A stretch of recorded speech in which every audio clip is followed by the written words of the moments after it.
আসসালামু আলাইকুম গাইস। তো আজকে আমি থানকুনি পাতার ভর্তার রেসিপি আপনাদের সাথে শেয়ার করব।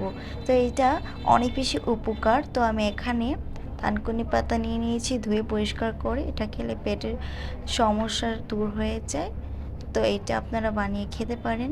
এখন আমি শিলনোড়ার মধ্যে মরিচ বেটে নিচ্ছি।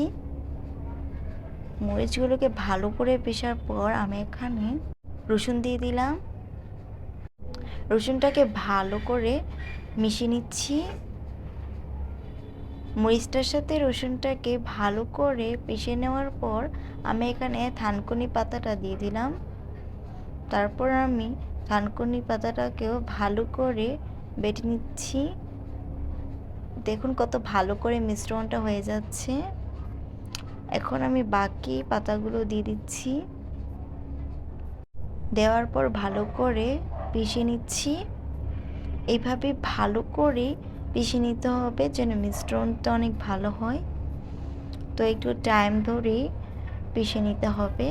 আর এটা খুবই কম সময়ের মধ্যে হয়ে যায়।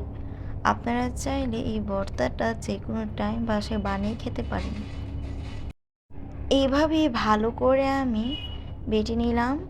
এখন দেখুন তাও একটু মিশ্রণটা ভালো করে হয়নি, তার জন্য আমি আবারও মিশিয়ে নিচ্ছি। আর একদমই মিশিয়ে নিতে হবে। এবার আমি এখানে পেঁয়াজ দিয়ে দিলাম। পেঁয়াজটাকে আমি 4 ভাগ করে নিয়েছি আর একটু লবণ দিয়ে দিলাম। তারপর পেঁয়াজ আর লবণ দুটোকেই ভালো করে মিশিয়ে নিচ্ছি। পেঁয়াজটাকে ভালো করে থেতো করে নিচ্ছি। নেওয়ার পর আমি ভর্তাটার সাথে ভালো করে মিশিয়ে নিচ্ছি।